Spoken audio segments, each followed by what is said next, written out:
2022, here we are, man. Two guys doing a podcast. You guys asked for it. We give you what you want. You guys have been asking for more interviews. You want us to talk to the artists, talk to the people in the city. And we're going to start it off with a good friend of mine, rapper in the city, been making some noise, just dropped a new track with Fame Holiday. I want us all, Deuce Gang, please make a round of applause for my boy C.Rowe. I'm sorry that he started this off by saying that, you guys are good friends, because now you're going to have to explain that to people that that you're actually friends with this guy. How did you and Fame, how did you guys link up? Like how did this come about? Yeah, so I was out at the club in Saga and we were both hosting. I just went to the DJ and I was like, because that's actually Krishat's Fame's DJ, Natty B, or at least they're just like they're boys like that. And so I went to Natty because I know him too, and I'm like, yo, introduce me to Fame. Yeah, just pretty much linked us up, and I was like, what up, and all of that, and got his number. Literally hit him up the next day. I was like, yo, I got a track for you. He's like, yeah, okay, if you're serious, then like send it and shit. Boom, like right there, like took care of everything we needed to business wise right then and there that day. And so he's like, yo, I like how you move, like no one else comes that quick like with it and shit. And I was like, yo, I take this music seriously, like every day I'm trying to make a next step and stuff. So we literally I did that, sent him a track. He sent me back the track and I was like, all right, this is a heater already. So I went and re-recorded it with Cruz, and yeah, it was so quick, dude. It was like I met him and within a few days we had the song. We shot the video a couple weeks later, and then we had the video for like 4 or 5 months vaulted before we dropped it. Like how did it work? Did you guys actually meet in the same studio? How did it work? We linked up for the video, and we've linked up like maybe 3 or 4 times after that to, just get together, like be at the club, or like we had billboards go up like on Monday. So I picked them up and we drove out there to check the billboards and stuff. And we were just chilling. Crazy. That's crazy. Where's the billboard at? It's in Scarborough, right at like Kennedy and Ellesmere. Oh, okay. Well, speaking about the video, it was a nice video. I saw it. You had some very lovely ladies up in the video, playing it out. I just have one question. Where the fuck was my invite? Why was I invited when you have a video like that with girls like that? I want to know why men don't get the call. I told you the relationship is not what you think it is. All right. Let him answer. Let him answer. Fair enough. Let him answer. I got a video shoot on the 19th if you want to come through. Don't be dropping dates. I want to be secret location, secret VIP. I won't say location on this, but yeah, we got a shoot on the 19th actually if you want to come through. We got penthouse, like a bunch of baddies. So I want to ask a question about the content, because you once said that you would never get on a record about bringing the gun violence down, and you also understand why people react the way they do. So it's kind of a two-pronged question. Why would you not get on a song to promote anti-gun violence? And then also the second part to that is, what is it that you understand about gun retaliation? So I wouldn't, no, I would endorse it, but I wouldn't get on a song promoting it because I don't believe that guns are the problem. Like I know some people who have done things to people that are way worse than what a gun can do to you. And if they didn't have a gun, they'd still be doing those things. Like there's problems that are so deeply rooted, and then people get hit by accident. So I guess that's the problem with guns, is like stray bullets. But like, in all honesty, I know there's stray bullets going around, but there's not a fuckload of people getting hit with stray bullets around here. And so I think the problem is like a lot more deep rooted than a gun in someone's hand. Like someone's gonna go do damage if there's no guns anyways. Like but the reality is somebody can't, there's no stray stabbings. Like, you know what I mean? Like I've heard of somebody getting punched in the face by accident, but you could get up from a punch in the face. I'm not involved in it, nor do I know anyone who is. So I could be completely off when I say what I'm about to say, but I'm assuming a lot of it is just gang related. Yeah, it is. You're right. It is a lot gang related. And that's the thing is like, fuck, they're gonna get me for saying this, but I don't give a fuck. Like if they want to kill each other off, they can go kill each other off. I really don't care at all. When they start hitting people with stray bullets and shit, that's obviously a problem. My buddy got hit in the back of like right in his Achilles tendon with this stray bullet when he was 13 years old. I know Toronto doesn't have like gun laws, but I do believe that like people should have the right to carry, more so like women. like, but I don't know. Like that's things I don't care how many people are dying and about gang violence, like, because bro, they're choosing to squeeze triggers, they're choosing to do what they do and shit. I mean, I do what I do too, but like, I, a lot of us do that same stuff they do, but not right in the street. So just for clarity, right? You would not do a song promoting anti-guns. No, just Okay, cool. just because, yeah, I don't. Just No, because no. I am actually more for guns. Okay. I think honestly, I think doing the songs is weird. Just me Yeah, personally. that's not me. It's a little odd because It's a lot of times the people who are doing the songs have bodies on, like they have bodies already. Yeah, and like, that's where, that's cool. If you got bodies and you're a shooter and all this stuff, and then you want to come out doing a song promoting anti-gun violence, that I understand. That like you're trying to make a change. You're trying to show people, look, I've done this. You shouldn't do this and stuff. When people from the Dam come and talk to us in high school about their drug experiences and now they're motivational speakers, that's what you're looking for. You're looking for someone who's been through it to talk about it. While we're on the topic of making music, though, I do have one question, because one thing that a lot of people don't know about you that I feel needs to be exposed is that a lot of the stuff that you do within your music, you do it yourself. As far as you record, you engineer your own music, you've started doing videos, you started editing, you've learned a little production value. Yeah, you see he's got, because I want people to understand the work that you have to put in order to do this type of stuff. So how long did that take? Probably 6 months, 8 months, maybe. And see, that's what I like to hear, because a lot of artists will go out nowadays and they'll have a lot of other people do their work, which makes sense. You want somebody who's a professional, right? But I feel like when you take time to learn and to do these things yourself, not only do you save money, but when it comes down to you signing that deal or that big deal or whatever, you have a lot more leverage. Like, I do everything. You know how much money I'm about to save you guys? You don't need to hire an engineer. You don't need a producer. You don't need this. So I wish that I had learned all of those things. And I was interested when I learned that you were doing all of that yourself. You know what I mean? So I think that's pretty dope. And I think a lot of artists could learn from that as well. Speaking about what you do for other artists, you once said, I do so much for these artists only to have them talk shit about me the second they walk away. I wish there was a Toronto rappers boxing event, because I promise you, I would fucking clean every single one of you within the first exchange. Everyone says your music is cap anyways. Who are you talking to? This guy, bro. Who are you talking to? That was very direct. You cannot say that was just a because I make general, it's rap, right? So we say random things. That's part of rap. It's about, you know what I mean, fronting. But that was very direct. Who were you talking to? Were you talking to him? You were talking for sure. I know. That's how you feel? That's how you guys feel right there?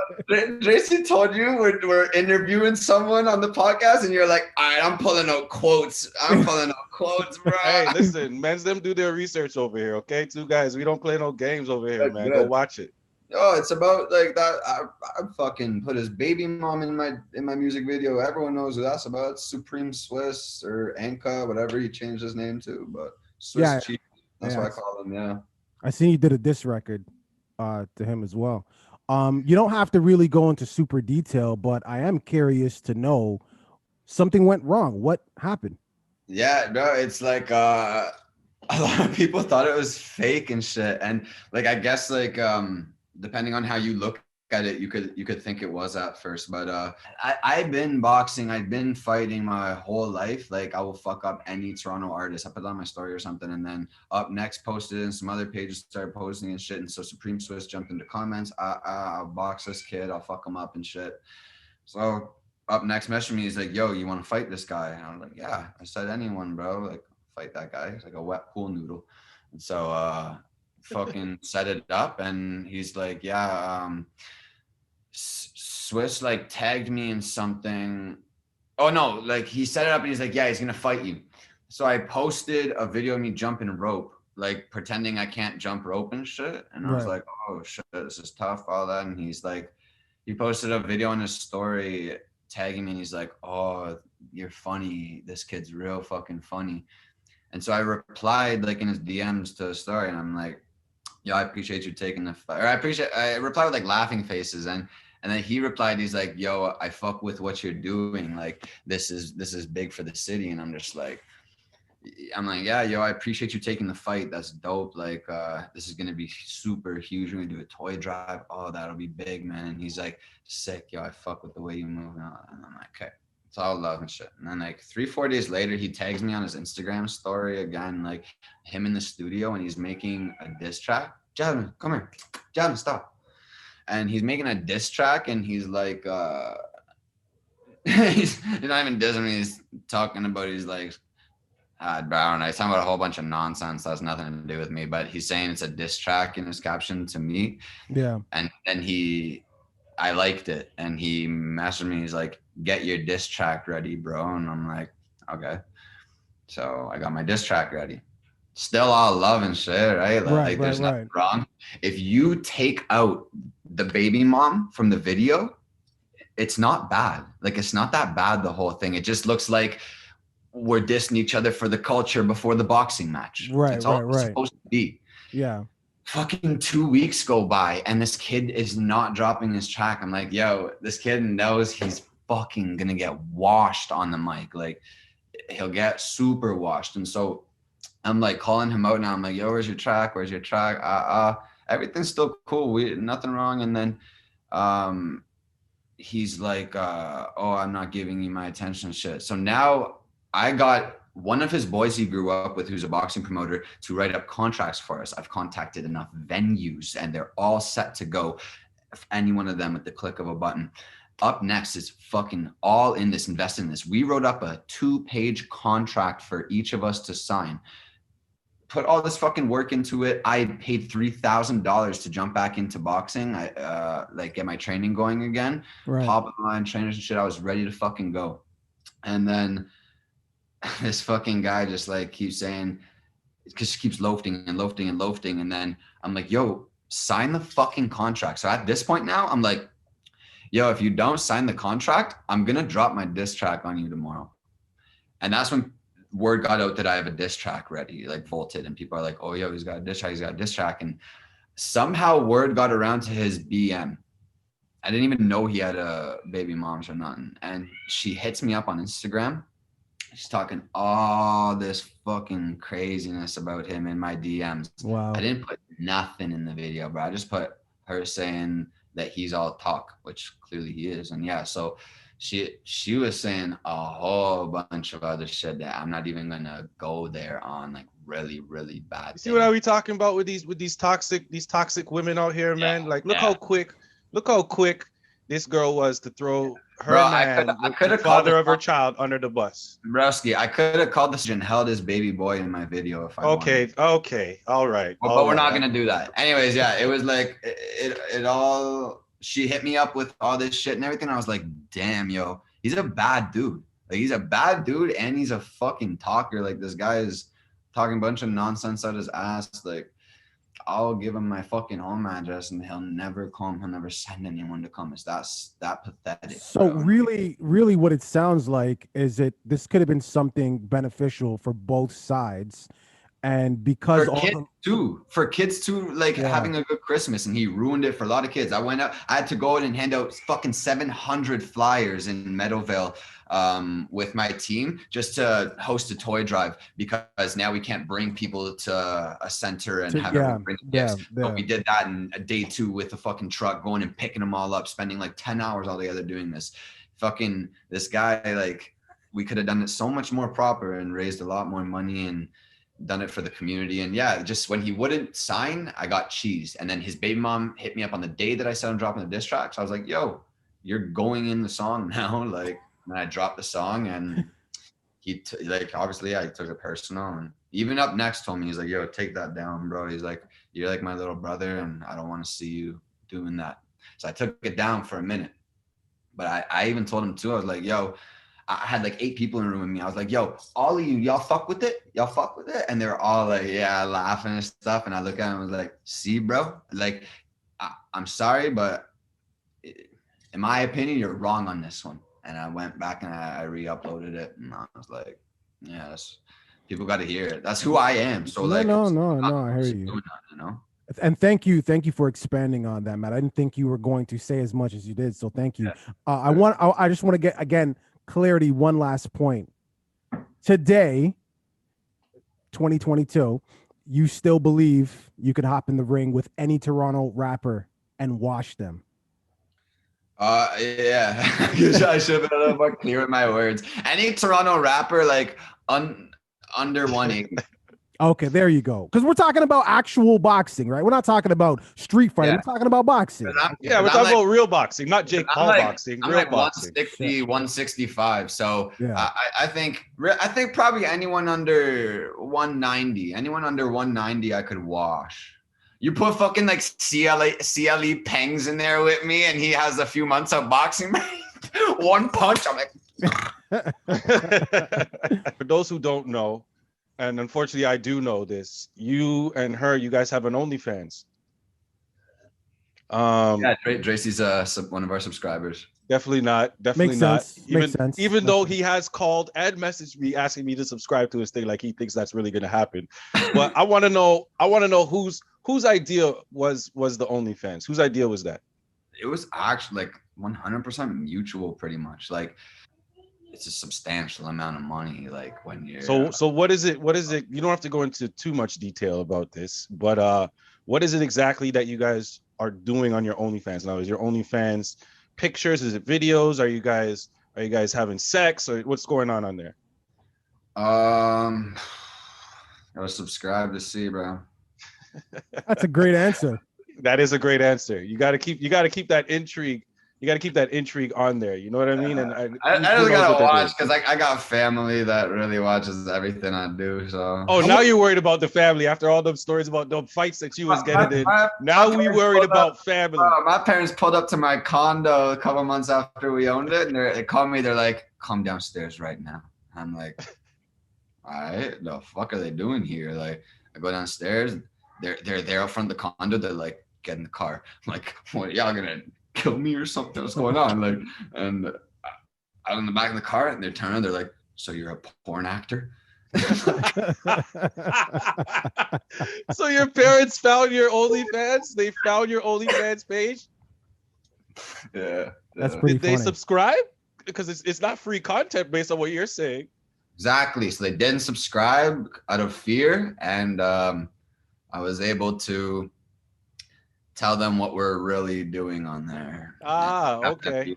Be okay with it. What you should have done was spun it around on them when they trying to call you a porn actor. Be like, "Well, did you subscribe?" No. Oh, so you don't support my dreams? I would have spun it on them. But listen, I did ask if they subscribe to find out what they know. You know? Yeah. The new title of this whole video is C.Rowe's mom subscribes to his OnlyFans. I want to actually springboard off of that. There was some stupid nonsense, not even worth spending a lot of time on it, but it raises the question. Chromaz obviously has an OnlyFans, and DJ Academic spoke to that, and he made a really good point. He said that Chromaz had 6 buzz behind her. He was down to support her. She comes out to the States, and if you let DJ Academic say it, I wasn't there, I don't know, this is coming out of his mouth. She just basically came to the States to have sex and to, basically be a porn star. So he says, and he makes, I think, a great point, when you have these 2 big machines behind you and then you enter into that industry, is that harmful to your air quote true passion, which is making music? So then I ask you that question, right? So, you didn't really say what it is that you're doing on your OnlyFans, but if it is X-rated and you're still making music, if the music doesn't run parallel to the content on the OnlyFans, is that damaging to your brand musically? Because I like Jay-Z, but I don't want to see Jay-Z having sex. You get what I'm saying? Like, to me, that would be out of character for him. You get me? But I would like to see Beyonce. Exactly. I would like to see Beyonce though. No, exactly what you said. It would be out of character for that man. That is not out of character for me. And a lot of people know that. And like a lot of my fans know that. Any new fans coming in, they see how I am and shit. And like they fuck with it. So that's not damaging to me. That's how I am at the start of my career. And that's how I'll build. And just me, yo, I'm crazy. Like I've taken in that, I guess I am a crazy fucking white boy since 16 years old. And like this was like bound to happen eventually, you know, like it's not really that much of a shock to anyone. People just laugh at like you are crazy. It's another thing to say, yeah, you're crazy. You know? What do you think sparked the insanity? Was it the time you smoked out of a chicken nugget? Yo, Did that happen? Is that what sparked it? Is this guy? Why did you do that? There's always options. Why would you go to a chicken nugget? Guys like Nardwar, bro. What the hell? No. Don't skip over this. Why did you smoke out of a chicken nugget? I think I was. I don't even know how the fuck to know this. I think I was drunk and I was smoking weed in the garage with my little sister, and we were eating McDonald's too. And I thought people smoke out of apples. I was like, I guess you could really smoke out of anything. And I just made a fucking little hole through the chicken nugget, put some weed on the top of it, and smoked it like a pipe. It worked. Yeah, well, it worked. Yeah, I got a cloud. Yeah. Oh wow, that's crazy. That's something. I don't mean to bogart, but I have another question for you, and I'm not gonna lie.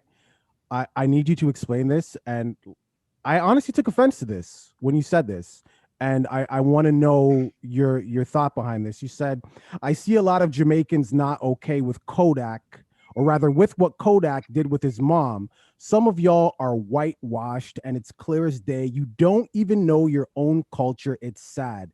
Let the man live his happy life, and God bless the Z Queen. I guess the only thing, because you're entitled to your own opinion, but some of y'all don't even know your own culture. So the culture part, what does that have? What is it that, I guess even my guy, what does he not know about his own culture that you are very in tune with? This is when I said that, I was literally with like all my people are Jamaican, right? All of them, and like other than like Karishma, Mez, and Cruz, all my people are Jamaican. And so I was with like my people when we were watching that Kodak, and they were looking at the comments, and they're like, yo, what the fuck? Like, this is normal. Like he loves his mom. His mom doesn't have a man in his life. Speak to that more, just in case people don't know what you're talking about. Kodak moment. So literally my Jamaican friends were saying, they're like, this is normal. And they're finding comments from other Jamaican people. What is normal? What is normal? When like he slapped his mom on the ass and smiled at her. Okay. Yeah. And so they're saying they're like, Jamaicans don't go around slapping people on the ass, but they're like, you have to look at it situationally. They're like, he just tapped his mom on the ass and like smiled at her. She's been single her whole life. He's flirting with her a bit. He's not in love with his fucking mom. He's giving his mom some love. Like, his mom needs love. She's a beautiful woman. And they're like, they're going through comments and they're finding other Jamaican people commenting, and they're like, this isn't weird at all. They're like, yo, this is normal on the islands and stuff. And I don't know nothing about that per se, but like, that's what my people were telling me. They're like, yo, this is nothing. Like, you have to look at it situational. Right. That's a totally normal thing. Like, where he's from, that's normal. And I was like, sure. All right. I remember. And I didn't even think nothing of it either. Like, when I saw it, I was like, yo, look how fucking happy they are. I don't know why anyone would try to like diminish their happiness.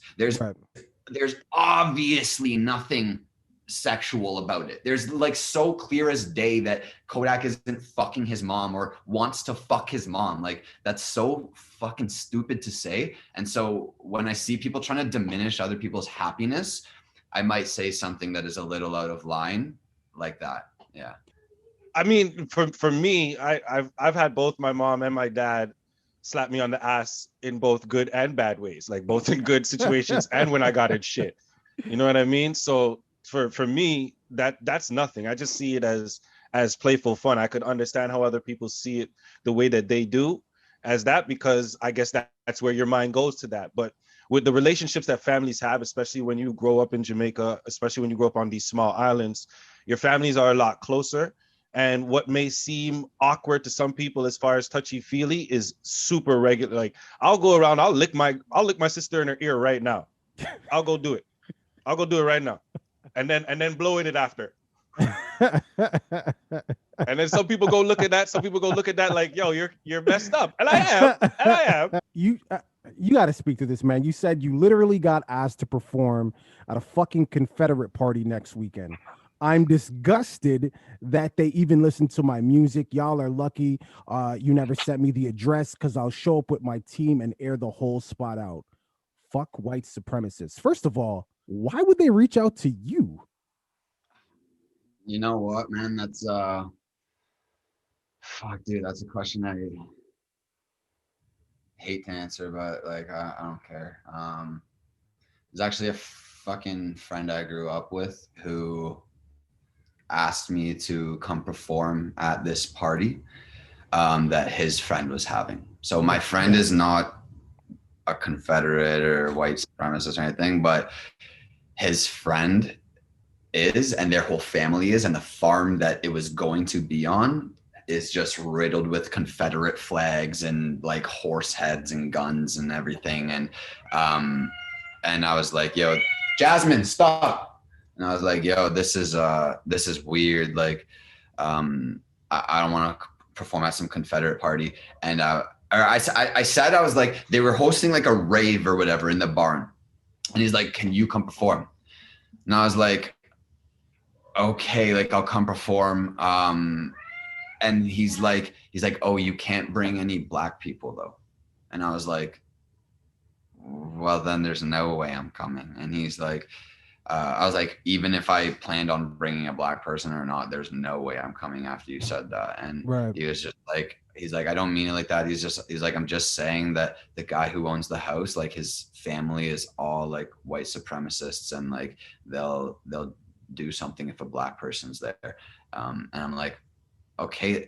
That's when it just, I couldn't even believe I was being asked to perform there. I was just like, okay, I don't want nothing to do with this. And I checked him on it too. I was like, I don't know why the fuck you're even talking to someone like that, or why you're fucking going there. The whole thing tanked. Like it looked awful when I seen it. And I was just like, yeah, that's disgusting. Like I was disgusted with it. I let him know how disgusted I was with it and everything. So how do you not lead? How do you not lead That's with crazy. that point when you bring it? Yeah, when you bring it up in the first place, how is that not the lead in your fucking description of it? How do you just go right to, oh, there's a show going on and I want you to perform, man. It's gonna be great. There's gonna be tons of people there. They're super supportive. It's a great group. It's a big community. This is how it sounds like he's describing it to you. And then the night before, he's like, oh, one more thing. Is it possible that you could possibly go totally skinhead? Leave all your nigga friends at home. You're frozen. I don't know what it was, but I was drawn to this song that you did called Same Mistakes. And I played that record. First of all, I watched, obviously there's a music video, and I looked at the quality of the video and I'm like, okay, the quality is up there. This is like some professional, you know what I mean? Professionally shot video.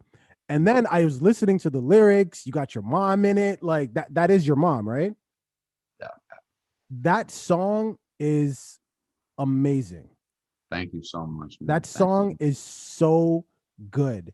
And then when I started like looking at your other content, just as far as your interviews, the reason why I was really drawn to that song, or I guess why that was kind of a standout song to me, was I know you don't traditionally like to speak on it, and you don't have to, that's fine. But it sounds like that relationship between you and your family, or even we'll just say your mom, maybe wasn't always the brightest. Am I fair in saying that? Yeah, it was super rough. Yeah. So when you like, and when you did that song, like I could hear it, you know what I mean? In the lyrics, I could hear it in the tone of your voice, the cadence, the actual delivery. So I guess I say that just to say this. Are we, because you're talking about you got another project coming out, right? And that record, as dope as I think it is, it's not a record that has a ton of views. You know what I mean? So are you data driven, whereas in, okay, you put out this heartfelt song, it didn't get the response that maybe you would have liked, but then, you know, a week later, a month later, you put out this song about nothing, no offense, you know what I mean, but it gets like 10,000, 20,000 views. So are we gonna just Oh, anything, right. Yeah, yeah, yeah, anything. yeah. So I'm saying all this to ask you, in future, are we going to get more content driven, emotional, really soul searching type of material from you, or is that just a one off? On your chest, you got it off, you're good now. Oh yeah, you'll definitely get more music like that. I like yeah, I had Same Mistakes like for a year before I dropped it. And I have other songs like 16. If you go listen to 16 also, it's pretty similar to Same Mistakes. And yeah, like I do talk about my relationship with my mom on my upcoming mixtape. Okay. A song called Home Always. It's like two songs in one. And I have a video dropping for that as well on the same day as the tape. So that's a very, very like meaningful video. I talk a lot about my life and challenges that I had with my mom, and it's kind of another apology to her. So definitely more heartfelt music. I'm not someone who's even driven by views at all. I actually promise you, bro, I don't care whatsoever about views. I'm just happy as fuck when I get a lot. Right. I'm really happy. But Like anyone would be. yeah, but Same Mistakes getting, I think it hit 16,000 yesterday. And I was like, and my most viewed video is like 26, 27,000 or something. I thought Same Mistakes was going to be my most viewed video too. But I didn't care whatsoever that it wasn't. I got the response I was looking for. It would be nice to have any one of my songs go global, but I feel like I get the response I'm looking for with every song I put out. It depends how much reach I get will determine how much of that same response I get. So I still got the response I was looking for, which is what my goal is. All right, awesome, man. Well, I'm not gonna keep you. I definitely because obviously we lost one of the guys. Man, you gotta put him onto the OnlyFans so he could generate some additional income to get some stable internet. Okay. Yes. But but look, man, I definitely want to thank you for jumping on the show. Really appreciate it. Love the music. Love your marketing savvy. Didn't want to touch on that only because that would have been the entire show. Like the way you handle your business is incredible. So love that. Much success to you and your team and everything that you're doing. And you're welcome here at any time, bro.